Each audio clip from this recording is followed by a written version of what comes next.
Hey, my one quarters, ready for another Triumph Tuesday. As we're getting into it, hope your day is going well today as we continue to triumph, because the truth is marching on.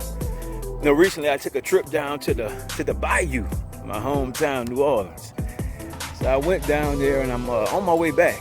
In the Bayou they got a lot of water, so I'm coming over a bridge on my way back, and as I look ahead, I see the sky is very dark. The sky is very dark up ahead, and I'm coming over a body of water, and I'm like, wow, what's going on up there? So the traffic is building up.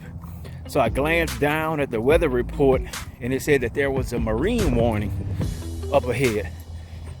And it said that the thunderstorms for the marine warning would be more intense or hazardous over an open body of water. It said that they can have the knots up to 34, which a knot is just about 1.15 miles per hour. So you're talking about at least 39 miles per hour. It's an intense thunderstorm, and I'm going right over it over an open body of water.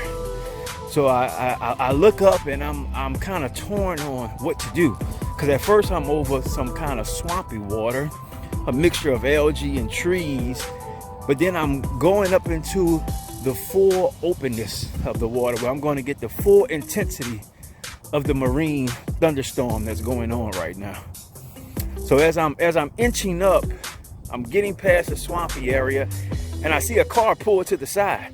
So I saw the car pull to the side, and I said, you know what, maybe I should stop too. So I started to slow down and maybe pull to the side. And then my wife told me, she said, we already in it now, you might as well just try to keep going. So I just go. The wind is gushing. I'm trying to look at the trees to gauge how hard the wind is by how much the trees are blowing. So I'm going through it. My vision isn't too well. I can't see too far ahead of me, but I'm pushing through this storm, and I went right into the intensity of the storm. And I thought about how many of us are not willing to adjust who we are to go into the intensity, or the marine, so to speak, of Jesus Christ. See, because before I went into that marine, I had to adjust my windshield wipers. I had to make sure that they were at a higher speed. I had to adjust my speed. I had to adjust my thought process. I had to adjust a lot before I even went into the marine. And a lot of us aren't willing to adjust to go into the marine of Jesus Christ. We would rather sit on the side, close enough to him to hopefully feel some effects of him without truly going all the way into him.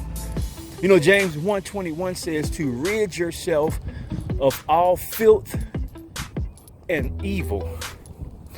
Then it says to humbly receive the implanted word which is able to save you. To rid yourself is to put aside. In the Greek, the definition is mainly just to put aside. It's the same word that's used in Matthew 14:3 when Herod had John arrested, and it said it had him put into jail or into prison.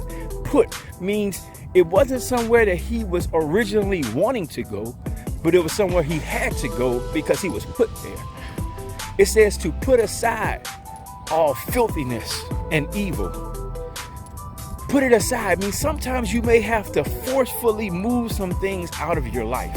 You may have to forcefully move some people out of your life, because you have to lay this stuff aside if you want to go into the marine of Jesus Christ. It says to rid yourself of all filth and evil. Then it says to receive the implanted word. Humbly receive. To be humble is it's a gentleness of your spirit. It's a meekness about you. See, sometimes we don't receive the word implanted because we come with our own word. We come with our own solutions to the table already. We already come knowing what's the right thing to do without even adjusting ourselves for the word. I didn't know what to do in that marine. I had to adjust to what the experts were saying about a marine. Then I had to trust. I had to trust Jesus through the process to protect me as I was going through it. When we humbly receive the word, we don't come with answers. We just come to learn, To receive is like a VCR.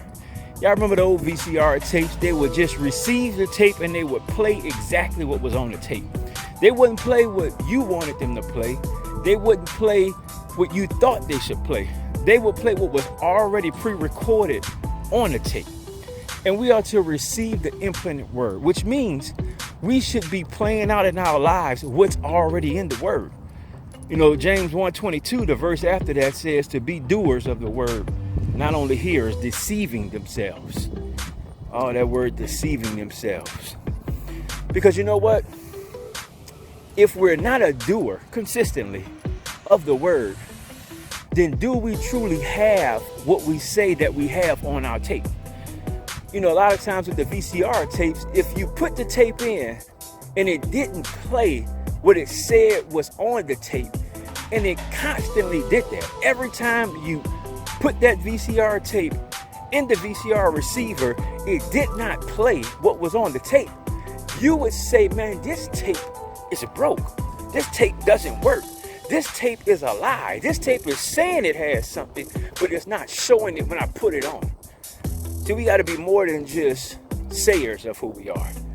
We have to be doers of who we are. We can't just say we are Christian. We can't just say we're for God and we're not showing it in our lives. So remember, as we keep triumphing that, hey, sometimes we got to go into the marine of Jesus Christ. Yes, it's intense. Yet sometimes we might be fearful of it. But it's going to cause us to change, and that change is going to always be for the better, because he's the perfect being, and he's trying to get us to trust him more, and most importantly, he's trying to get us to be one in him. Keep triumphing. Hopefully you enjoy your day. Love you. God bless.